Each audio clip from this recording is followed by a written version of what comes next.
a little exercise that I like to do to help singers connect to their material a little bit more, especially when it's like a more deep kind of thing, maybe not espresso, but like a breakup song or whatever. I have them write out a movie or a music video to it. Like not actually like, and here in this part of the music video, I'm dancing on top of a car. Like not that. Not an actual music video, but just seeing the story play in your mind. Yep.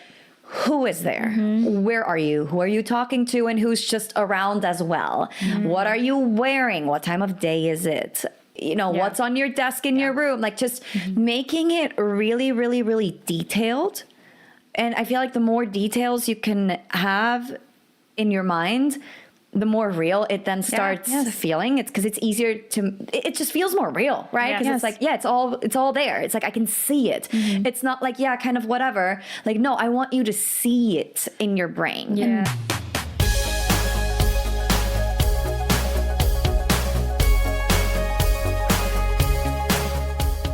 Hey Voxstar, and welcome to From Singer to Artist. I'm Lara Chapman, award-winning singer and songwriter turned viral vocal coach and the host of this show.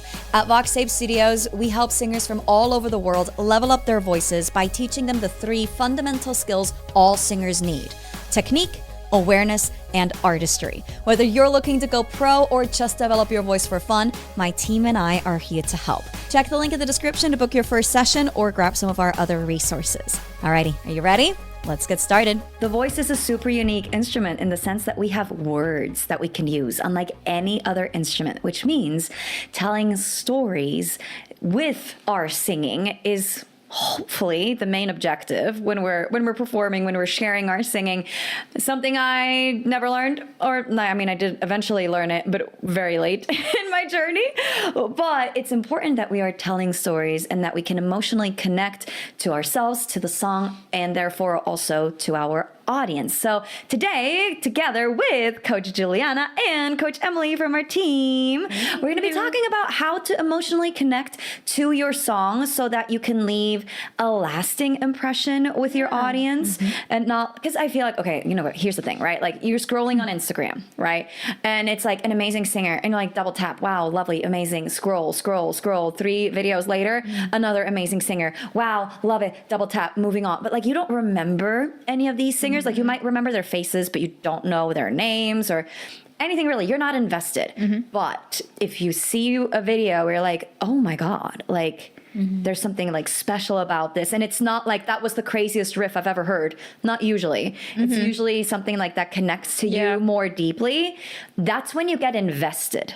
And it's more than just double tap and moving on and I kind of don't remember you. Now you click on their profile and now you go to their Spotify and you just you get more invested and people then remember you and share your stuff with their friends and so forth. Because I feel like hitting pretty notes, man, like there's so many people that can do it. And because of the internet and because of social media, we are very aware of that because everybody is posting all these singing clips, which I love. That's a great thing, right?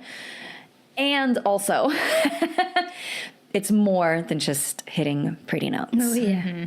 Oh, my God. Yeah. That's... I'll start with a take. If you're just singing the song and not, connected to the material you're singing, that's boring. Yeah. Boring as hell. Yeah. For you as the singer and also for the audience, like... We want to see art. We want to see something that's, I always come back to the word alive. We want to see something living and breathing and human. That's the point. I mean, that's why, whole nother conversation, but that's why like the AI art is so off-putting and the AI voices is so weird and off-putting. It's because there's no humanity. It's like you're playing a piano and just like holding down the key till the next one. Yeah. And it's the same like on the storytelling aspect. If you were reading a kid's book with no emotion, it would be so boring. The creepiest thing ever. Little Red Riding Hood went to the forest and blah, blah, blah. Like, it's kind of weird. Instead of Little Red Riding Hood went to the forest and she, blah, blah, and then like you put like the emotion behind it and obviously all the nuances that comes with singing with that. But there's just a lot more than the actual notes and the technique of course, that's the foundation, and we can't get to storytelling without that. Like, please do that first, and then watch this video. So that circle back. Yeah, it's definitely needed. Like, you can't really do. I mean, a lot of people do it, but a lot of people ideally, you want a good foundation before you do the, in-depth work of storytelling and artistry. And so, Emily, I've heard this from singers that you have worked with in lessons.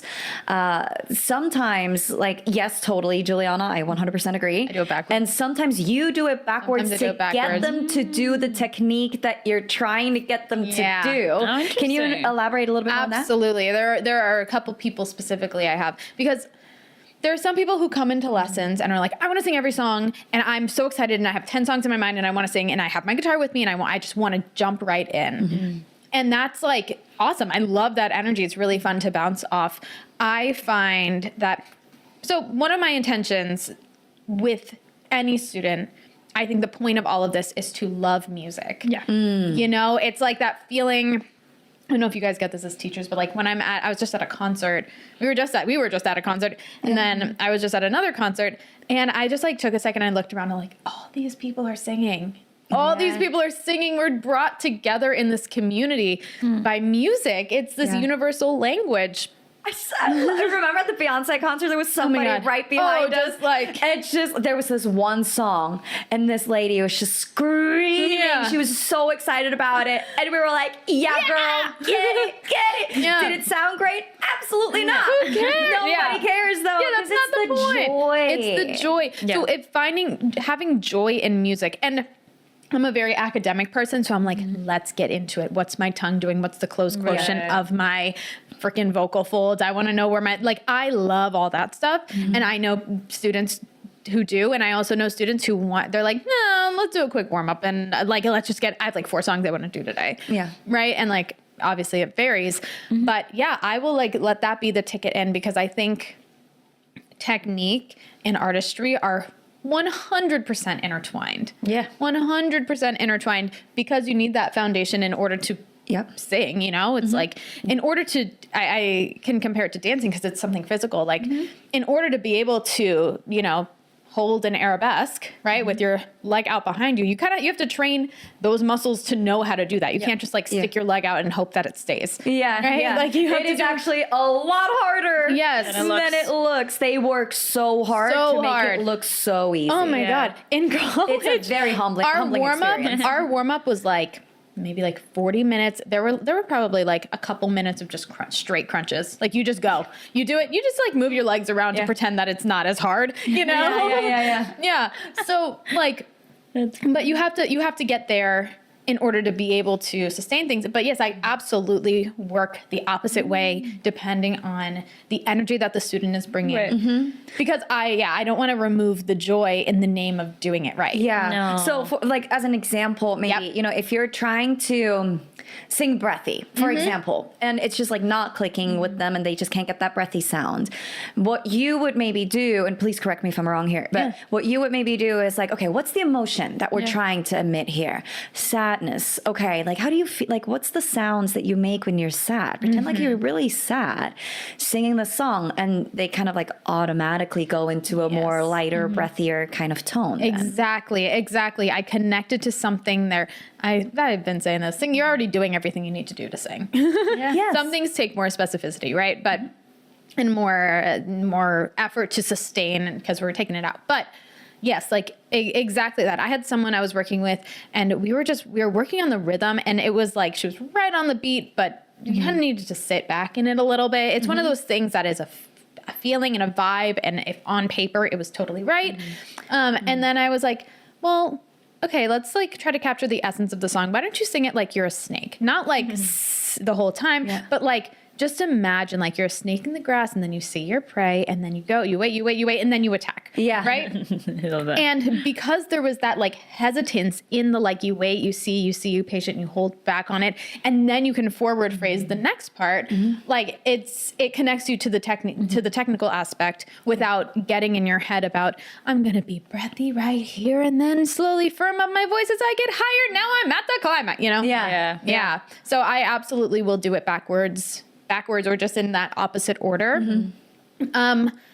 I find that a lot with beginners who are incredibly ambitious at the jump. Because one thing that I will never forget that I heard, I heard this about working with young kids, but I think it applies everywhere. If you say, I'm not going to do that with you in a lesson, they're just going to do it in the car on the way there and on the way back. Oh, yes. You know, like, I was probably guilty of that. I think we all have been of like, you know, oh, well, I didn't until college, but whatever. But yeah, like we all have experienced something like that. So they're coming in with this incredibly ambitious song. It's also, it can be a moment where we're like, you know what? In order to do that, we have a couple boxes we need to check. Let's just step away from this for a second, check those boxes, and then come back and see how we're feeling. And then either that we'll have a successful run of the song after that, or because it's been 10 minutes, it won't be a permanent change. We'll be like, you know what? Why don't we just keep practicing this one thing? Because then you can achieve what you're aiming for. You'll keep taking steps in that direction. Yeah, but they're intertwined. Yeah. I'll say it till the day I die. Yes. Well, and also like we use all these different techniques to convey emotion, right? Like we add breathiness, or we add more of a belty sound, or we add a riff or whatever to get the emotion across. So I want to talk about like when you're singing a cover. Sometimes you can pick the song that you're singing. So you just pick a song that it might be a little bit more like straightforward for you to connect to it, because you know exactly like the scenario that they're talking about in the song. And you're like, yep, I can make that one-on-one connection.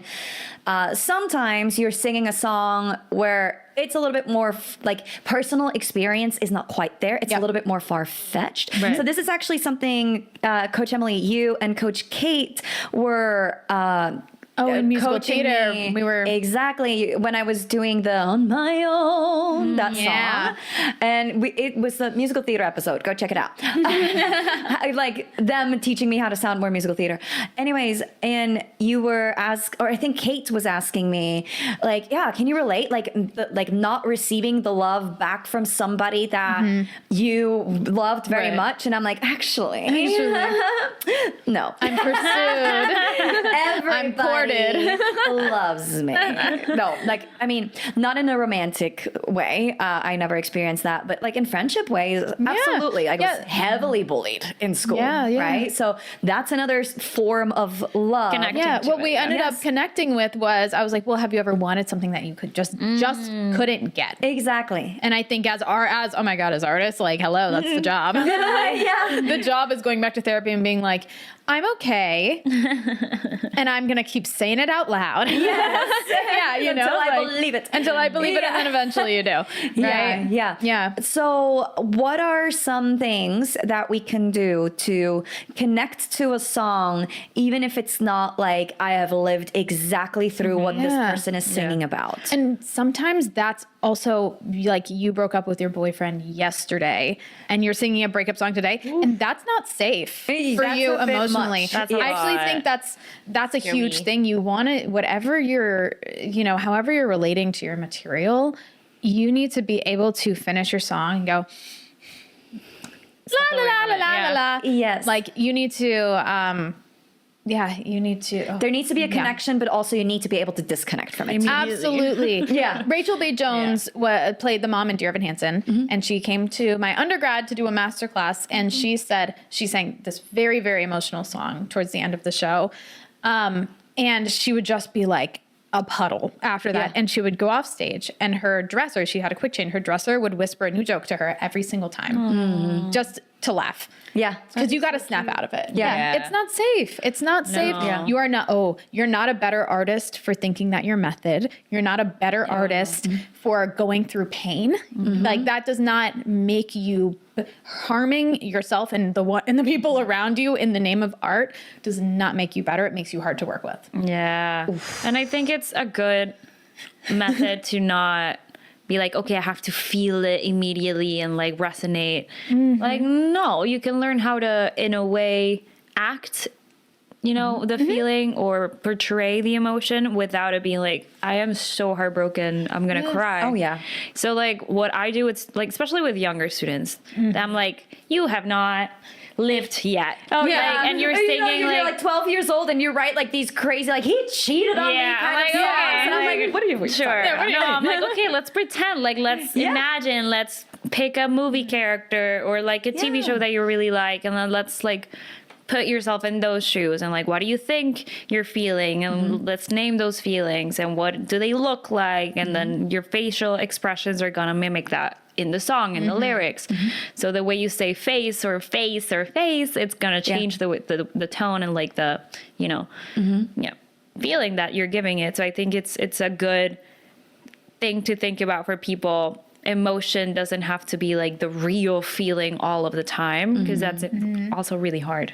It's really hard. kind of And to bounce off that, it doesn't have to be that deep. No. Like, especially when you're singing like when you're singing espresso, you don't have to be like, it's because I was pined after. It's that me espresso. Like, it's not like that. It's fun. It can be fun. You can also sing a deep song, like you said, like while pretending. I think it was Ian McKellen who played Gandalf. Is that the right hearing? Yep. Who played Gandalf. No idea. So he was in an interview, and I have a friend who brings this up all the time. He was in an interview and someone asked like what his method of acting was. And he said, well, I just pretend I'm a wizard. Literally. That was it. Yeah, that's as deep as it is. I just pretend. Yeah. And like That was how I did, like how I went through musical theater school, because I had no acting before. Yeah. And by the way, I actually really truly, even if you're not singing musical theater, if you're singing pop or anything, I do recommend taking some acting classes. Awesome. It's awesome. I would always make fun of my mom for crying when watching a movie growing up. And then I went to acting school. And now I always cry, but not in a way that's like, Everything girl, deeply like, pains you. like, yes, but I am just more connected to myself and my thoughts and my feelings because I did acting classes. So that's one thing always recommend to singers. Take a couple of acting classes. You don't need to become an actor, but take a couple acting classes just to learn how to connect to yourself. Yeah, absolutely. So that's one thing. Well, bouncing off the acting classes, like and the pretending, my acting training is Meisner technique. Yes, that's what we did too. Yeah, which is acting truthfully under the given circumstances, right? Under the made up creative circumstances, how do you be a person in that? Yeah. And so I think that is super applicable to like pop music. You know, like it doesn't mean that we're going to be acting. I will say when it comes to pop, especially when I'm working with musical theater singers on pop, because I do this too. I sang a song that some of my peers didn't know that was a pop song, and they were like, "What genre is this?" And I was like, "It's pop," and they were like, "Not the way you did it." It's like, okay, all right, I'm acting my beats a little bit. Like we don't have to break things down by beats. Sometimes you got a vibe, like the song is a vibe. Sometimes it's text driven. Sometimes it's musically driven. I think you just got to play around with what works for what song for you. Yeah. One of the, like a little exercise that I like to do to help singers connect to their material a little bit more, especially when it's like a more deep kind of thing, maybe not espresso, but you know, like a breakup song or whatever. I have them write out almost like a movie, like a movie or music video to it. Like not actually like, and here in this part of the music video, I'm dancing on top of a car. Like not that, not an actual music video, but just seeing the story play in your mind. Yep. Who is there? Where are you? Who are you talking to? And who's just around as well? What are you wearing? What time of day is it? You know, what's on your desk in your room, like just making it really, really, really detailed. And I feel like the more details you can have in your mind, the more real it then starts feeling. It's because it's easier it just feels more real, right? Because it's like, it's all there. It's like, I can see it. It's not like, kind of whatever. Like, no, I want you to see it in your brain. And that, absolutely. That to me, especially what you just described is how it's a great way to start bridging the gap between emotional feelings and emotional expression. Because you can be, I've worked with people and they sing the entire song and I'm like, all right, they're not connected to this material. And they're like, this is so hard for me. It's so sad. I'm, like I connect so much. And I'm like, Doesn't translate. that didn't read. Yeah. I had no idea. Yeah. Because there is a difference between, especially, I mean, that's another great reason to take an acting class, like to learn how to get it out Yes. instead of just be like, I'm feeling, but your face is not giving, your voice is not giving. But when you start thinking about, who am I talking to? Okay, I'm talking to an ex-partner. Well, that's going to have a certain tone. Yeah. So we're not going to start out with, hey, how are you? It's going to be like, hey, how are you? Right? Yeah. Just a little bit more pissed undertone. Yeah. Immediately. Circumstantial. Yeah. Where are you? Are you in a public space and you're keeping your voice down? Do you not care and your voice is raising? Are you sitting in bed right next to each other? Are you talking across the kitchen table? Now we're talking about your dynamics. Do they get up and move around? I've had acting teachers, make the goal of the exercise is to make them turn around, and they're just walking in the other direction, and you need to act and you need to convince them through the text in the song, through your voice, to turn around, that they have to turn around and engage with you, right? And that's a great acting exercise that I've done with voice students, just especially when it comes to belting. Yeah. When it's just like, I have a hot take. Hot take. We talk a lot about this belt is shouty or not shouty or mixed or this. I think very often a shouty belt is just an unconnected belt.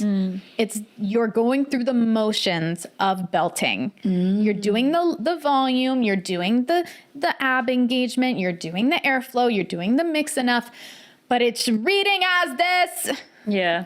Yeah. Because it's not driven from anything. Oh, that is interesting. Because when do we talk without passion? Or when do we talk loudly without passion? Yeah. That's very true. Yeah. And those are the videos that you see online that you're like, okay.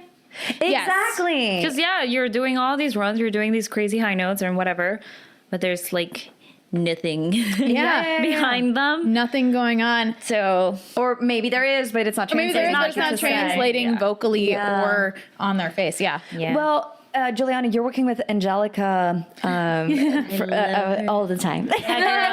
we're all of the time. She's awesome. And she is also like a writer too. So she releases original music. And I remember I was working with her. This was months or maybe more than a year ago now, where I did this exercise with her. She was like, okay, I love this song and it means so much to me, but for some reason I'm having a hard time connecting to it, even though like it means so much. And so I was like, all right, let's write out this movie that's playing out in your head. Where are you? What's happening? And then, so we just talked about this, but then I like to take it a step further too and be like, okay, cool. Second verse, well, this is different now. So let's just not keep doing the same thing again and again. And this is, it goes hand in hand with songwriting because like you want to continue moving the story along. Like if you're watching a movie, you're not watching the same scene over and over and over and over and over again, maybe with a different script, like a couple different words, but the gist of it is still the same thing. Like, oh my God, how boring would that be? Yeah. Right? Oh my God, yeah. And so when we write songs, we always want to make sure that the story is evolving. But also when we sing songs, the story should also be evolving. So maybe your second verse or even just your chorus is a different scene than your first verse. And maybe the second chorus, because now of the second verse, it kind of changed the meaning. Yep. So maybe the second chorus is also a different scene than the first chorus. Like what I'm trying to say is keep the story evolving. And if that means you're now talking to a different person, that's okay too. Yeah. If that means you're now in a different place, you went from the bedroom to now you're in public. Like it doesn't have to make sense because you're not actually making a movie. Right? Yeah. But if it makes sense to you and that helps you connect to it and it reads exactly, then that's what matters. But keep it moving, keep it evolving. Yeah. And I think a lot of the time what I tell people is like, what's the intention with this action? Like yes, we can paint a picture, we can be like, I want this to be like super emotional, whatever. It's like, okay, but like, what is the intention of the first verse? Like, I want to be vulnerable. I want to be softer. Like, okay, how do we do that? How do we get that sound? Yeah. How does that look? And then like, okay, now let's move on to the chorus. Like, what is that intention? Okay, it's opening up. Okay, what do we do then? Yeah. So that is kind of like a little bit more specific Because sometimes the feeling can be too big and we don't know what to do with it. So it's like, okay, let's connect. And that's like that, expression way. Yeah, especially if missing. you're not like constantly working on your emotional intelligence, which a lot of people aren't. Not everyone's chipping away at therapy. No. And like, I'm not going to tell you what to do, but therapy's been awesome for me. Right? But like sometimes the feeling is too big and often we jump to anger or we jump to like, we have like joy, anger, and sadness. I'm not a therapist, so someone, correct me in the comments. Yeah. But, we jump to spectrum. Yeah. The big thing, but it's like angry is boring to see. Let's see what gets you there. And then let's pick that apart. And what does that sound like? Because there's angry where I'm like so mad and yelling at you. And then there's like, I'm trying not to be angry right now. Like, okay, let me process my thoughts. And now I'm naturally sustaining my notes because that's how I'm processing, like it all, it ends up in speech. Yep. Yeah. I love all of this. This is all great. Oh my gosh. Okay. So we have the movie, we have the processing, and then we're like, okay, how does this translate? And then we have like the different, before we go into that, any other tips to emotionally connect to your material? So that at least the internal connection is there, whether it translates or not just yet, but just like connecting to it. I feel like I don't know if a lot of people connect to this, but sometimes I think of the song as like colors. And like sections as colors, synesthesia or whatever it's called. Yeah. Not every person will have that and do that, but I think it's important for some people who do have that to connect to that specific feeling, color, whatever, before you hit play. I have a lot of students that are like, okay, I'm ready. And then they go and say, whoa, like take a breath, take a beat. Remind yourself, what's my intention with the song? What is the feeling? What am I telling? What's the story? And then hit 100%. Play before like rushing through the motions. Always take a cleansing breath before cleansing breath. But really I think about like inhaling my circumstance and exhaling whatever I'm holding on to. Right. So like once I've exhaled, I'm in.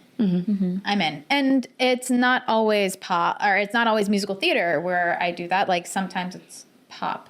Yeah. A lot of the times it's pop. A lot of the time it's pop. For me. Absolutely. Yeah. So, okay, these are all these are great tips. Thank you so much. And then you have the other half where it's like, okay, now we have to actually get it to translate. Yeah. And this is where we get more into what tone conveys what emotion, what embellishment conveys what emotion.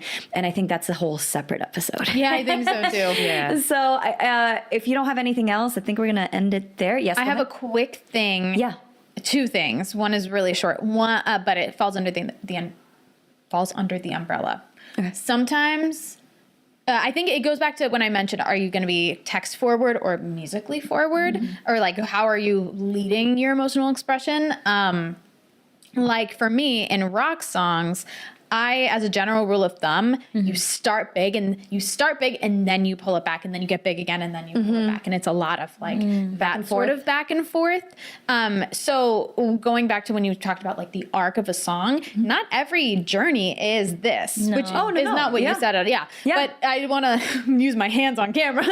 Like not every journey is this. Sometimes it's like bing, bong, up and down, up and down. Yeah. Songs have dynamics and the voice and emotion should follow that too. Yeah. Makes sense. But you even see it in like some Adele songs. Yeah. Too. Like, you've been on my mind. I love grow fonder. And then she pulls back, right?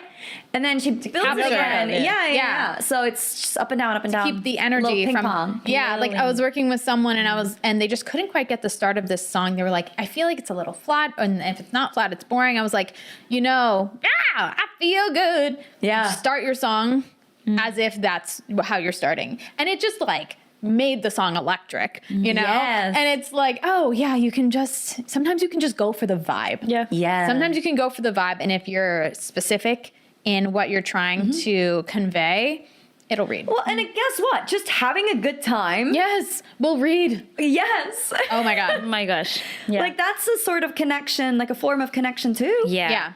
And I feel like another important thing, and I always go back to the mirror.